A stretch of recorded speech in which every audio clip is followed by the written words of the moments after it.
gak rekoso. Grempeli saka pange. Grempeli pange kok dhuwur sithik, sithik mboko sithik. Gampang mijet wae ranti. Niki negara Tulungagung ra mbon geger gember awan. Ora kleru. Mergipun jenengan sampun pikantuk panjenenganipun sedaya para Bupati Brangwetan. Niku kangge kekuatan panjenengan. Niki dereng kalampahan kadang panjenengan Endra Kusuma lenggah boten ing kursi ana ing pojok Tulungagung. Banjur ingkang panjenengan kersakaken ngeten. Mergi wonten ing Tulungagung pepalang panjenengan wonten kalih cacahipun. Kalih Kanjeng Rama saha Kang Mas Endra Kusuma. Kadang panjenengan tiyang sepuh panjenengan loro-lorone niku kedah mati sedaya. Ketu mati.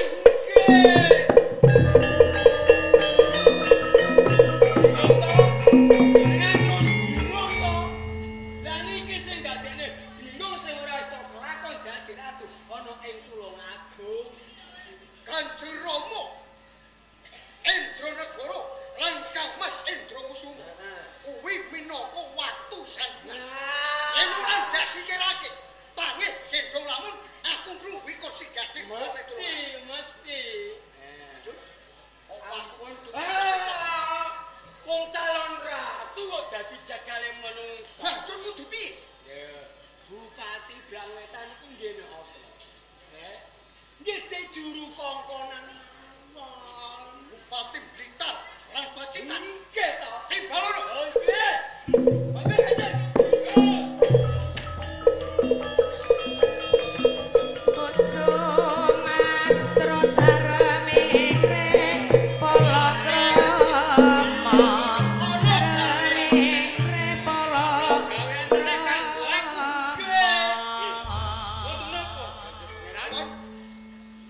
Niki wonten pedamelan.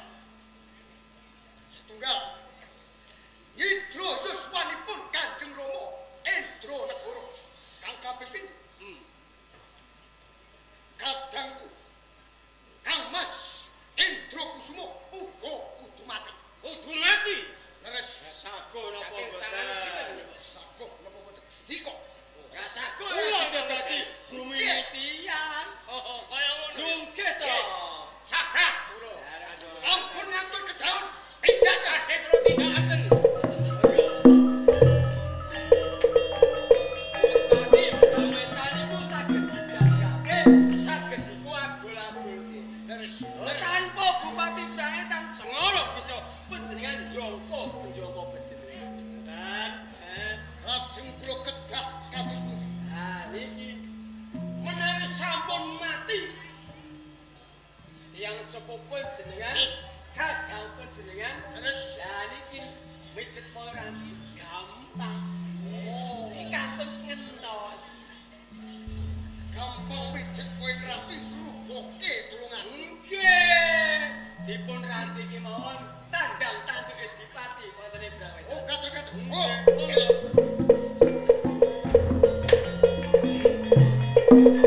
Pintere ngene iki dhisik anake sapa iki? Tak ekonomi wae tak ekonomen. Iki wis kadung geger Tulungagung misah tak gawe geger.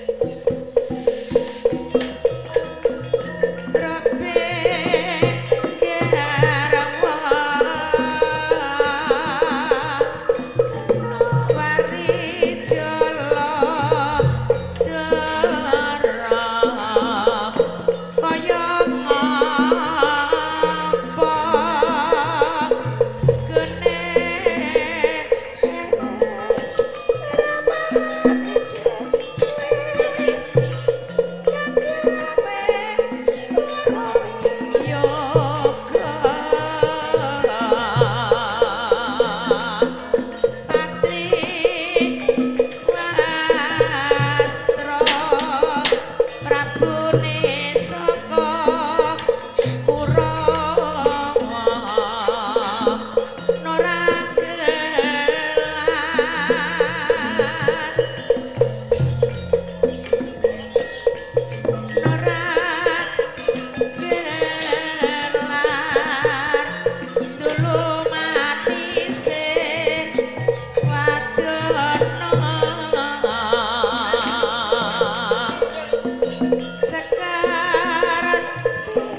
Widodari nak trimo putra pate kalah ayune. Tempuh di papat Ning desa kok tak duduke jenengan iki. Iku ayu ning sayange wis duwe bojo. Lah wong wis duwe bojo kok duduke aku. Ateges aku bakal rusak pagrahe iku. Wah, Kedol terus ijo. wong lanang kok wedi. Jenengan sugih. Duwe bondo calon ratune Tulungagung. Lanjut. Lah bojone tembung Sente. tuku. Tuku ae. Tuku? Lho iya, sugih lho padone. Kok koyo PKL. Ora apa-apa. Untuk ora entuk dituku. Ya kaya aja wis wae. Ngono ae.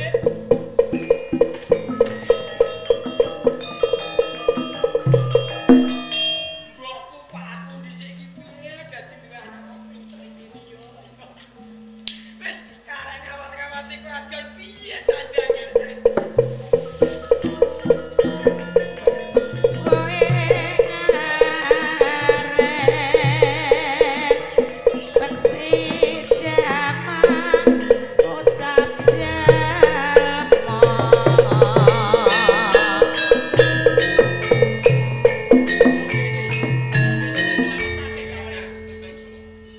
Ora perlu takon karo aku sapa satene. Terus Kanjeng Baku kowe kudu lunga saking Purja Tulungagung. Jalan Tulungagung dijeki dening manusa kang ora tanggung jawab. Budal, lunga golek kekuatan.